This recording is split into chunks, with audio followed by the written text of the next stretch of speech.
¿Qué tal? ¿Cómo están? Muy buenas noches. Un placer saludarles. Soy Fernando del Rincón. Bienvenido a Conclusiones. Bienvenido a casa, mi casa. Mi casa, como siempre se lo digo, es su casa. Hoy es viernes y nunca está de más y nunca debería echar en saco roto que algunos de nosotros sobrevivimos la semana. Siempre recuérdenlo. Y hay que agradecerlo, por supuesto, ¿no? Más que nunca, digo yo. Más que nunca. Esta noche estaremos cerrando la semana con algo que es un hecho sin precedentes, aterrador, y que mientras más pasan las horas, más se complica. Le estoy hablando del magnicidio del presidente de Haití, Jovenel Moïse. Ayer le dábamos la noticia prácticamente en rompimiento de la detención, de la identificación de colombianos, de este grupo de colombianos que habrían, de acuerdo a las primeras investigaciones y declaraciones de autoridades, habrían participado en el magnicidio, que además eran miembros del Ejército Nacional de Colombia, retirados, por supuesto. Y esto, bueno, definitivamente complicaba el escenario de una forma terrible y espantosa, porque salía el hecho de las fronteras de Haití, llegaba hasta Colombia y se empezaba a cuestionar si esto se trataba nada más de un asesinato político o si podría haber espacio para pensar que el narcotráfico internacional estuviera involucrado. Bueno, por si las cosas no fueran complicadas, hoy hay otras versiones que se ven reflejadas, y las voy a explicar más adelante con detalle, que se ven reflejadas en medios colombianos y que darían un giro de 180 grados a lo que hasta ayer escuchábamos por parte de autoridades haitianas y en la línea de investigación y hacia dónde apuntaba todo. Hoy la teoría anunciada y denunciada por el asesinado presidente Jovenel Moïse cobra fuerza de nueva cuenta. ¿A qué me refiero? Él hablaba de que se le intentaba dar un golpe de Estado, de que habría sido amenazado con su vida, habría amenazado con matarlo. Bueno, al pensar entonces que se trataba de un presunto comando de mercenarios que llegaban de Colombia precisamente para terminar con su objetivo, ya el espacio de que si era un golpe de Estado o no era un golpe de Estado, pues no se veía tan claro, ya habría otros muchos elementos. Bueno, pues ahora con lo que le voy a dar a conocer durante el programa, que hemos estado todo el día realizando investigaciones, aunque no lo podemos confirmar de manera independiente, podido confirmarlo de manera independiente, ahora pareciera, de acuerdo a estos reportes de prensa, que los colombianos supuestamente lo que habrían hecho es salvarle la vida a la primera dama. Sí, así como lo oye. Salvarle la vida a la primera dama. Y que presuntamente, de acuerdo a estos informes que nosotros no podemos confirmar de manera independiente, no habrían sido los colombianos quienes habrían asesinado al presidente Jovenel Moïse. No. Todo lo contrario. Se supone, de acuerdo a estas versiones no confirmadas por CNN, que está manejando la prensa, principalmente en Colombia, dirían ahora que los colombianos habían sido contratados para proteger al presidente Jovenel Moïse. Entonces, si esto llegase a comprobarse, todo lo que hemos escuchado hasta el día de ayer se caería por completo. Y entonces, los culpables serían otros, ¿no? Usted va a decir, Fernando, esto es una locura. Sí, definitivamente, si usted se pone a ver las diferentes versiones y lo que supuestamente se empieza a descubrir, es una locura. Es una locura. Y de un día para el otro hay un giro de 180, si se llegase a comprobar. La realidad, y se lo tengo que decir muy claramente, la realidad es que aún no se ha comprobado nada. No se ha comprobado nada de nada. Todos estos son presuntos. Los detenidos son presuntos. Las implicaciones son presuntas. Los responsables son presuntos. pero de que las cosas se complican, se complican. Mientras tanto, le ponen el acelerador al tema de las elecciones, que se llevan a cabo las elecciones, vamos por las elecciones, y uno dice, ¿cuánta prisa por las elecciones cuando se ha cometido un magnicidio en el país? Ah, pero no solo eso. Ya empieza esa pelea por quién va a ser, yo soy, y ya han tomado una decisión de quién es el que quedaría como presidente interino. Todo eso es el tema de esta noche, se lo voy a explicar. A ver si es que usted logra sacar conclusiones como las que yo he venido sacando durante el día. Iniciamos entonces.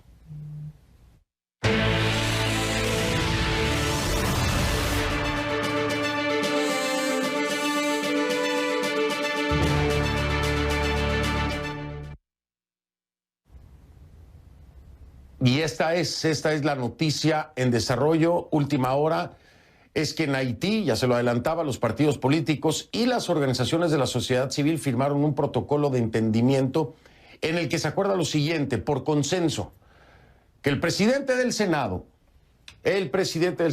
Joseph Lambert, asumirá como presidente provisional. Joseph Lambert, presidente del Senado, asume como presidente provisional y reconocen como primer ministro a Ariel Henry. ¿Recuerda usted?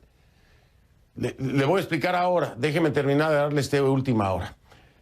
Este documento establece que la investidura de ambos cargos tendrá lugar 48 horas después de la firma del documento y 72 horas después, los partidos políticos, el sector privado y la sociedad civil firmarán un acuerdo político para la gobernancia del periodo interino hasta la investidura de nuevas autoridades. ¿Qué más acordaron? Acordaron la constitución de un gobierno de entendimiento nacional y se va a construir además un consejo electoral provisional encargado de renovar el personal político mediante elecciones inclusivas y creíbles dentro de un periodo de 12 meses. 12 meses. Aquí el cambio es brutal. ¿En qué sentido? Ya había comunicación, ya había un compromiso incluso con el gobierno de los Estados Unidos por parte del primer ministro en funciones, Claude Joseph. ¿Se acuerda usted? Claude Joseph había quedado prácticamente al frente del país. Claude Joseph había comunicado a las autoridades estadounidenses que apoyaran una investigación internacional, pero al mismo tiempo se había comprometido con las autoridades estadounidenses a llevar al país a unas elecciones tan pronto como septiembre. Ese era Claude Joseph, primer ministro. Pero había esta gran polémica porque el asesinado presidente había nombrado a otro ministro, a otro primer ministro, nuevo primer ministro, que prácticamente no pudo ser juramentado, por decirlo así. ¿Por qué? Porque fue asesinado el presidente Jovenel Moïse. Ahora, cualquiera diría, bueno, pues entonces, ¿qué pasa con Claude Joseph? Nada. ¿Qué pasa? Claude Joseph queda completamente fuera del cuadro y se llega a este acuerdo. Muy enredado, sí, pero ahí se lo dejo claro para que usted entienda. El jugador principal, después del asesinato, se lo voy a poner muy simple. El jugador principal, después del asesinato del presidente Moïse, era Claude Joseph, primer ministro, en funciones. El otro primer ministro no había sido juramentado. ¿Por qué? Porque asesinaron al presidente. Ahora, Claude Joseph, que era el jugador principal, queda fuera y las cosas cambian completamente en el escenario político. Y las elecciones no son en septiembre.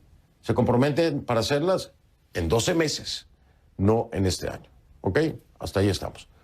Poco a poco lo voy llevando por este enredado camino político y también criminal y penal, ¿no? Sus comentarios con la etiqueta Conclumagnicidio Moïse. El hashtag es Conclumagnicidio Moïse. Esa es la etiqueta que vamos a estar utilizando durante el programa. @soyfdelrincón es la cuenta en Twitter para sus comentarios. @soyfdelrincón. El gobierno de Haití pidió este viernes ayuda militar a Estados Unidos. Una vez más, ¿no? Investigación. No una vez más. La primera fue investigación, ahora pide ayuda militar a Estados Unidos. Me refiero a que una vez más le pide ayuda a Estados Unidos. ¿Para qué? Para proteger la infraestructura del país tras el magnicidio del presidente, Jovenel Moïse. El pedido fue para alrededor de 500 soldados asignados a puertos, aeropuertos y sistemas energéticos. El gobierno haitiano anticipa una posible amenaza de potenciales mercenarios. ¿De dónde es esa amenaza y de dónde serían esos mercenarios? No nos ha quedado claro todavía, o al menos el gobierno haitiano no lo ha dejado claro.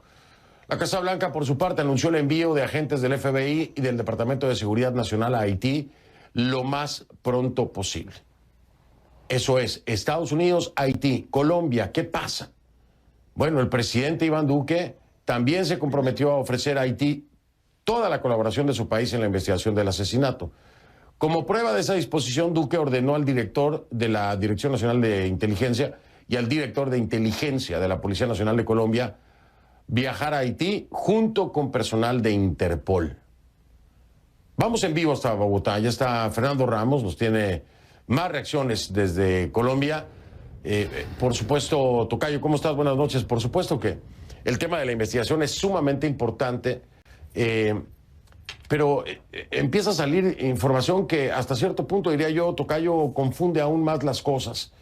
Quedarse solamente con la parte oficial creo que en ese momento es lo más importante, aunque no necesariamente está dada la última palabra.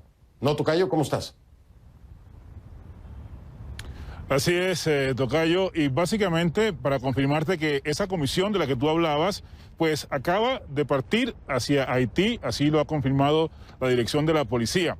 Pero Fernando, aquí las autoridades colombianas han avanzado muchísimo en las investigaciones a petición de las autoridades de Haití. Pero, por ejemplo, ya están tras la pista y tienen bajo lupa a 4 empresas de seguridad que habrían reclutado, que habían contratado a estos ex militares. Y no eran cualquier personas, o sea, estaban allí, incluso entre los que están detenidos, un coronel en retiro, un capitán en retiro, y todos los que están bajo sospecha, porque actualmente son solamente sospechosos, pues habían hecho parte de las fuerzas especiales del Ejército de Colombia, es decir, estaban entrenados en manejo de explosivos, algunos eran francotiradores y otros expertos en terrorismo urbano y lucha contra la guerrilla. Hay que entender que por el conflicto armado que ha vivido Colombia en los últimos años, pues el personal militar es altamente entrenado. Eso ya deja una primera duda. ¿Fueron contratados de forma legal? ¿Quién lo hizo? Porque si fue a través de empresas legalmente constituidas, pues tendrán que dar alguna explicación de quiénes o quién los contactó. Eso por un lado. Lo segundo es que hay toda una investigación ya en curso sobre las rutas que tuvieron que tener estas personas. Un primer grupo salió a mediados del mes de mayo vía Bogotá, Panamá, República Dominicana. Y el segundo lo hizo el 4 de junio vía Bogotá directamente a República Dominicana. Muchos de ellos incluso se tomaron selfies, fotos, tanto en República Dominicana como en Puerto Príncipe, antes del asesinato del presidente Jovenel Moïse. Y eso también pone en duda a las autoridades sobre si fueron de forma voluntaria, fueron engañados o existía un plan previo. Pero también hay quienes cuestionan que si eran personas con semejante hoja de vida, con semejante experiencia, ¿cómo no tenían un plan de escape? ¿Cómo llegaron a la isla y cómo estaban allí y cometieron este atentado y este magnicidio que para muchos no tenía un final donde pudieran escapar de forma fácil? Así que bueno, hay muchas investigaciones y básicamente son las pistas que está siguiendo la policía colombiana y ahora en apoyo con la Interpol y también con el FBI de Estados Unidos en el terreno en Puerto Príncipe, Tocayo. Y Tocayo, ahora esto se convirtió ya en un tema internacional, por supuesto, con el involucramiento o no, esto lo tienen que definir las autoridades, a mí no me queda claro, de estos colombianos retirados del Ejército Nacional y por supuesto el apoyo que le piden a los Estados Unidos, además la entrada de algunos de ellos por territorio dominicano. Esto se vuelve mucho más complejo. Creo que es bueno, muy bueno, que se esté involucrando en la investigación Colombia, que se esté involucrando en la investigación Estados Unidos, porque hay cosas que aún son muy raras, y esto podría darle un poco más de independencia a la investigación, Tocayo. Digo, con todo respeto para los haitianos, pero con el pasado de corrupción que tienen, confiar en autoridades en este momento me parece muy difícil. Tocayo, gracias, te mando abrazo. Un abrazo, Fernando. Feliz fin de semana.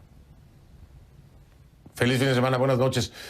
Mire, en medio de toda esta tensión que supone la investigación de un magnicidio y ahora pues la participación de dos países, Colombia y Estados Unidos, la crisis institucional que vive Haití, además, ¿no?, por estos vacíos de poder que ayer le explicaba en casi todos los ámbitos, ¿no?, desde el primer ministro, ya lo veía usted, uno nombrado, uno juramentado, el otro en funciones, en el legislativo también, en fin, esta crisis institucional que vive Haití. Vamos a sumarle esto que ya le explicaba yo al principio, ahora se lo voy a detallar. El diario El Tiempo y la revista Semana, ambos medios colombianos, publican hipótesis distintas. Las versiones indican que los colombianos sospechosos habrían llegado a la residencia presidencial después del crimen y que habrían llegado ahí en realidad para proteger al presidente. ¿Escuchó usted bien? Esto es lo que reportan estos dos medios, ¿no?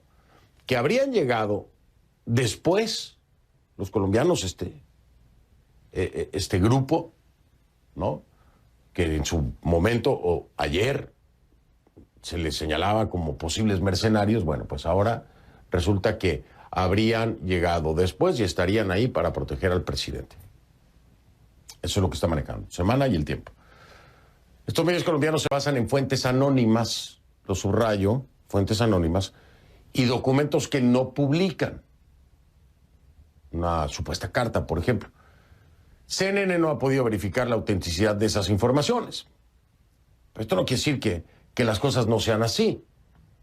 Es importante. Al menos Revista Semana asegura que tuvo acceso a una carta en la que hay comunicación de alto nivel, ¿no?, entre países, en donde se aclara esto que le acabo de decir, donde se habla que habrían llegado después y que en realidad habrían sido contratados para proteger al presidente. Ahora, ¿qué pasa con las autoridades colombianas?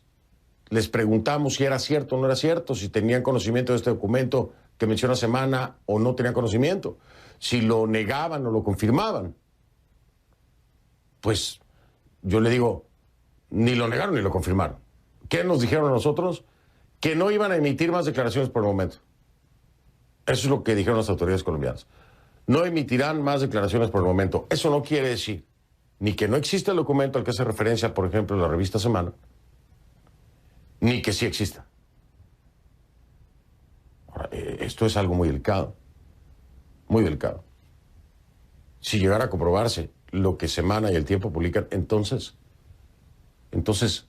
no sería un grupo de mercenarios contratados para matar a un presidente. ¿Quién sería entonces? ¿La seguridad del presidente? ¿Un crimen de Estado? ¿Quién sería entonces? Ojo, le repito, nada de esto ha sido comprobado. Nada de esto. Y el documento al que hace mención o referencia no lo presentaron y nosotros no podemos confirmar esto que publican de manera independiente. Vamos a seguir con esto. Y para eso tengo mi primer invitado esta noche.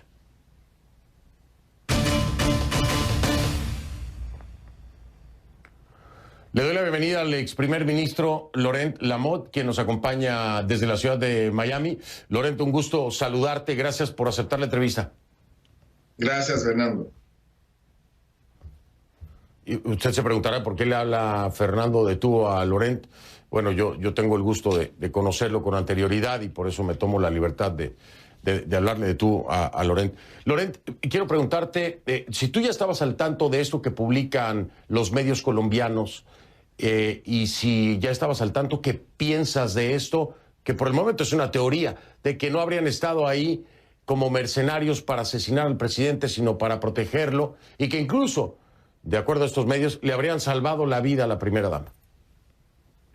Bueno, esto lo he oído, pero tengo que decirte que lo dudo mucho porque he hablado con mucha gente cercana del presidente, gente que se lleva a la seguridad del presidente y también gente del gabinete que negaron esto. que dijeron que, bueno, no había ningún contrato con ninguna empresa colombiana para dar seguridad al presidente. Entonces, pues es lo que te puedo decir de esto. Pues, tú no le das peso entonces a esto, lo dudas, de acuerdo también a tus fuentes, no le estarían dando peso a esto.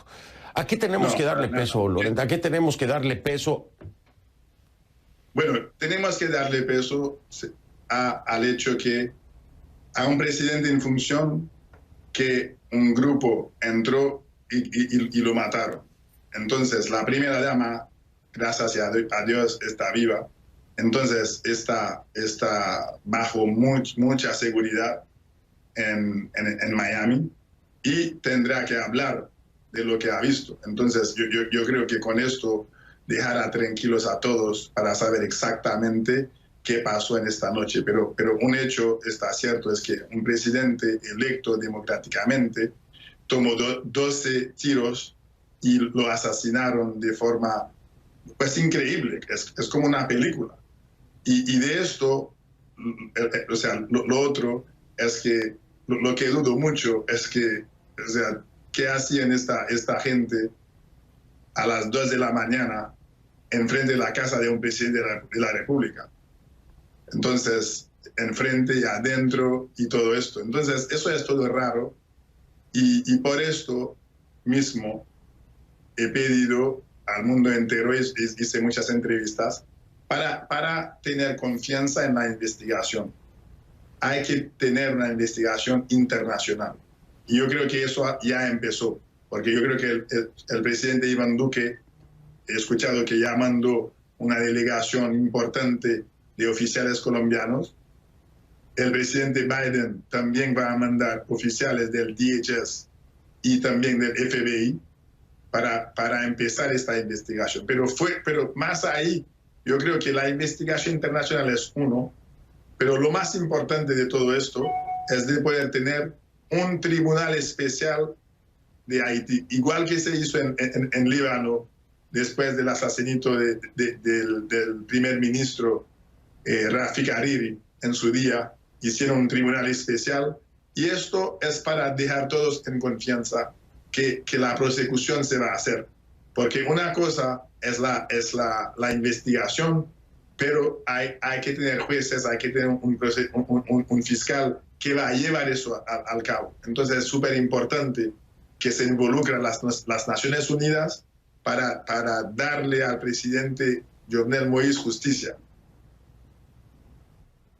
Sí, ya lo creo que sí, que eso es y al pueblo haitiano también, porque lo merece. Finalmente era, como tú lo dices, un presidente electo democráticamente, un presidente de la gente. Esto no fue una imposición, no fue un golpe militar, ¿no? Fue la elección de los haitianos y hay que verlo así también.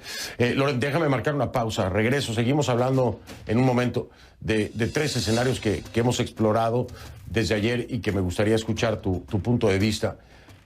Un asesinato, un magnicidio, ¿por qué? Por un tema político, electoral, por una venganza de grupos de poder económicos o incluso narcotráfico, o todas las anteriores. ¿Qué opina Laurent Lamotte? Regreso con él después de la pausa.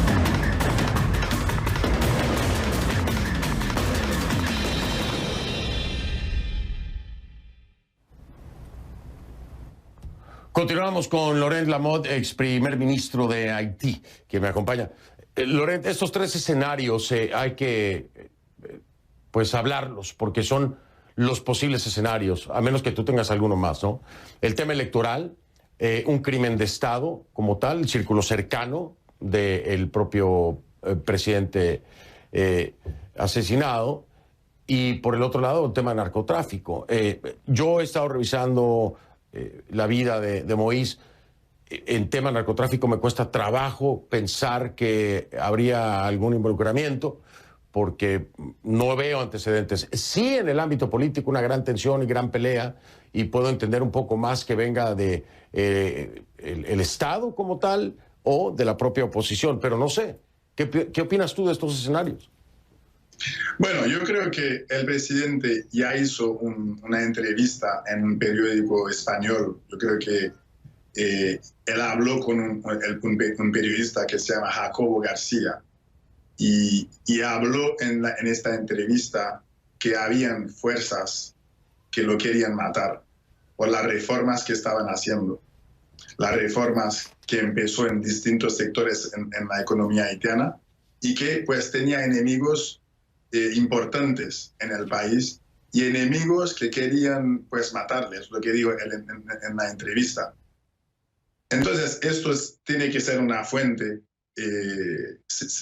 para seguir, porque ya lo había dicho. Y esto no llegó de un día al otro. Eso es una serie de cosas que pasó durante, digamos, 2 años. Primero empezó con una campaña de diabolización contra él.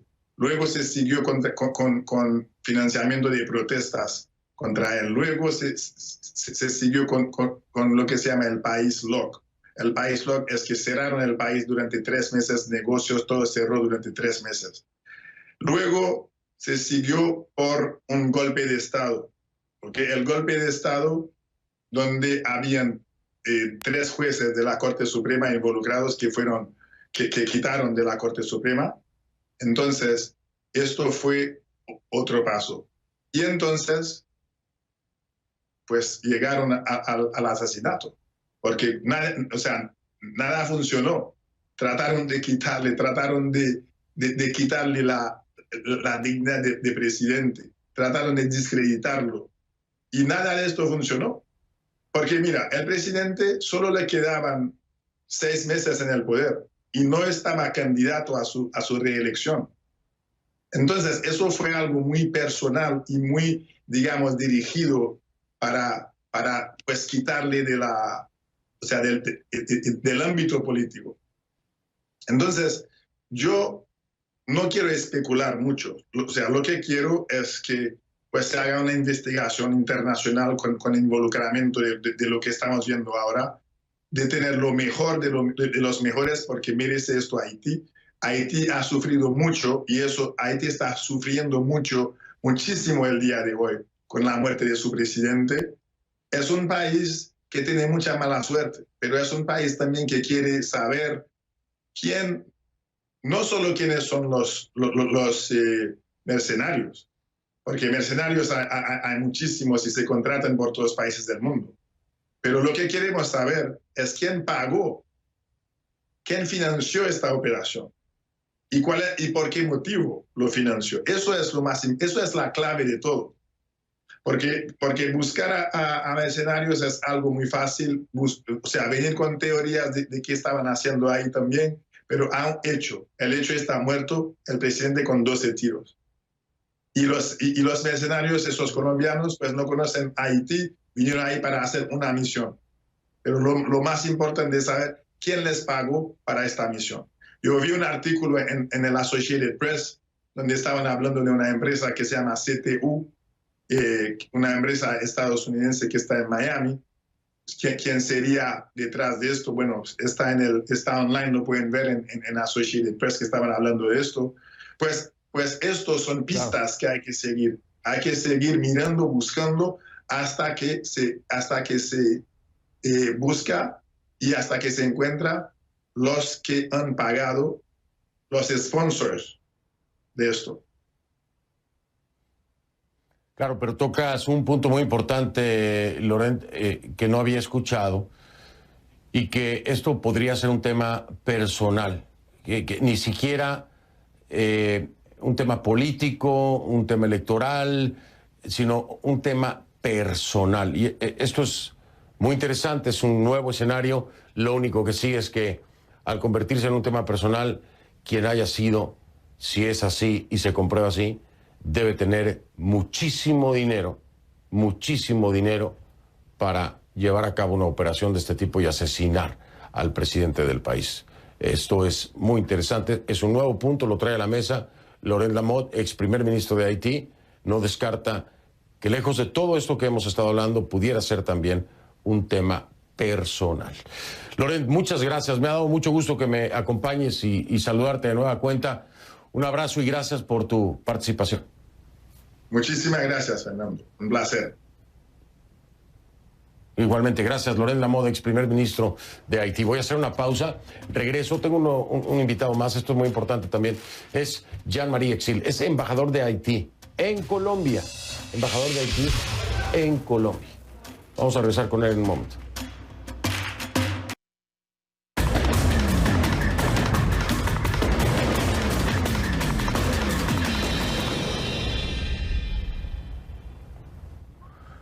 Le doy la bienvenida a Jean-Marie Exil, embajador de Haití en Colombia. Embajador, ¿cómo está? Gracias por aceptar esta entrevista. Buenas noches, señor Rincón. Buenas noches, CNN en español. Estamos atentos para conversar con ustedes. Qué amable, embajador. Muchísimas gracias. La primera pregunta que tengo que hacerle es sobre la información que reportan medios colombianos como la revista Semana, donde hablan de una carta, una comunicación de alto nivel en la que aseguran la presencia de los colombianos en Haití sería todo lo contrario, para proteger al presidente y no para llevar a cabo el asesinato. ¿Usted tiene conocimiento de esta comunicación? ¿La confirma? ¿La niega? ¿Qué sabe de esa comunicación? Eso es lo que está haciendo la justicia haitiana para determinar qué fue lo que pasó en este caso. Por supuesto, la justicia haitiana está investigando, pero la comunicación a la que hacen referencia sería de diplomáticos. Y por eso le pregunto directamente a usted. Sí, señor.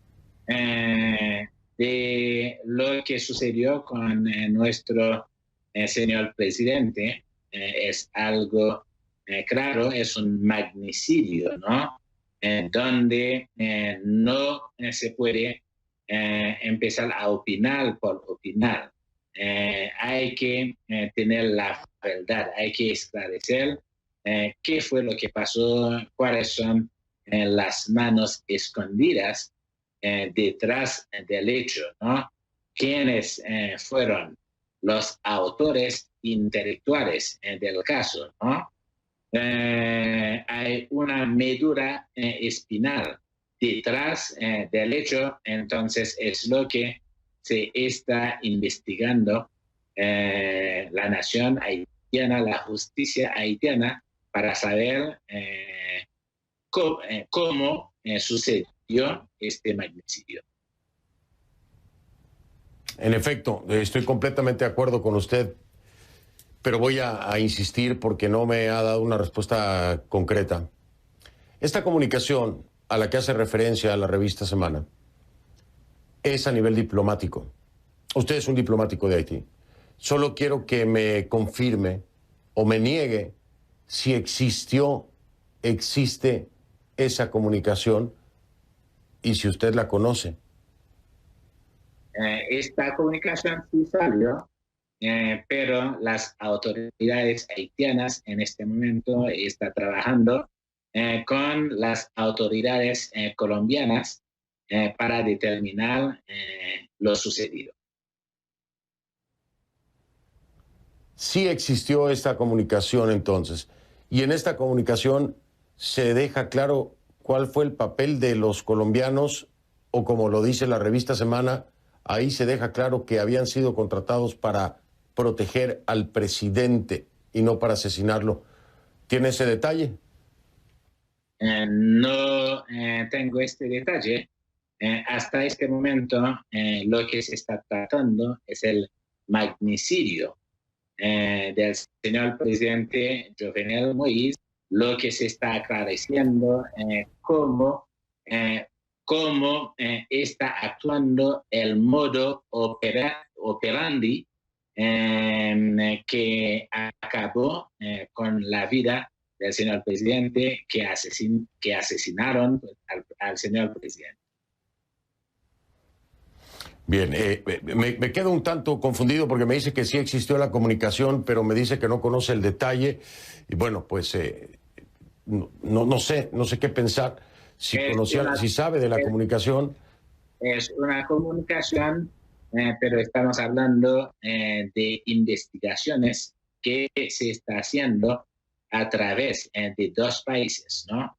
Para establecer lo que pasó. Porque eso no es algo que se puede estar hablando hipotéticamente de temas o de qué fue lo que pasó. Hay que hacer unas investigaciones muy rigurosas para saber de qué se trata, cómo fue el magnicidio del señor Pérez.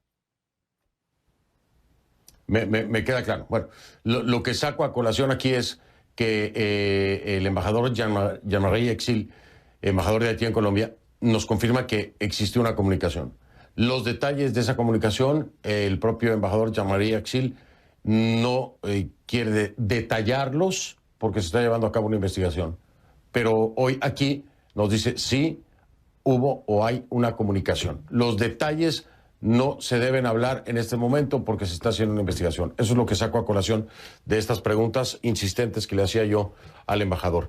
Voy a marcar pausa, embajador Jean-Marie Exil, para regresar y preguntarle a usted si cree que la primera dama, que afortunadamente sobrevivió, podría esclarecer por completo lo que ocurrió en el magnicidio del presidente Moïse.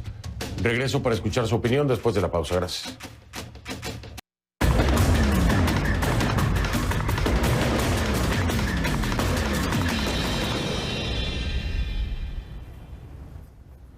Estamos de vuelta con Jean-Marie Exil, embajador de Haití en Colombia. Le preguntaba antes de ir a la pausa, señor embajador, ¿usted cree que la primera dama, que afortunadamente sobrevivió, podría esclarecer de una vez por todas lo que ocurrió y quiénes fueron? Porque a veces uno piensa que se podría explicar todo al sobrevivir, pero muchas veces no es así. ¿Cree que será clave el testimonio de la primera dama o de noche, en madrugada, en confusión y en terror, será difícil poder traer más claridad con su testimonio? ¿Qué piensa? Ella en este momento se encuentra en tratamiento en la ciudad de Miami, Estados Unidos. Se está evolucionando positivamente. Entonces, tan pronto ella se recupera, la autoridad haitiana igualmente va a estar en contacto con ella para saber en sí como la persona que asistió a todo lo que había pasado, pues en sí, durante este escenario. ¿Usted se ha reunido con autoridades colombianas o me imagino, por supuesto que lo ha hecho, pero ha tenido comunicación con el presidente Duque o no? Estamos en permanentes comunicaciones con la autoridad colombiana, que son unas instituciones muy cordiales, no solamente durante este caso. Constantemente estuvimos en cordial comunicación, porque es un pueblo que quiere mucho a Haití.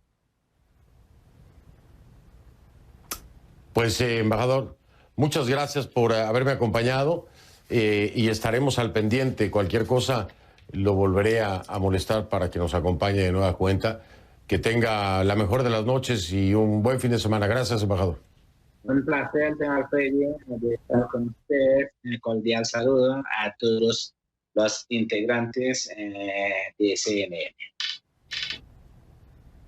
Muy amable. Gracias, el embajador Jean-Marie Exil, embajador de Haití en Colombia. Hago una pausa. Regreso. Un diseñador francés se propone revolucionar el mundo del ferrocarril. Su último concepto de este tren de lujo con capacidad para 18 pasajeros. Nunca se ha construido uno igual. Estará dotado de alta tecnología y prestaciones únicas. Los vagones acristalados ofrecerán vistas panorámicas y a bordo también habrá un jardín y terrazas al aire libre para fiestas y eventos. El objetivo es que el tren recorra América y Europa, pero antes tendrá que encontrar comprador. Alguien con mucho dinero dispuesto a disfrutar el camino. El tren cuesta 350 millones de dólares.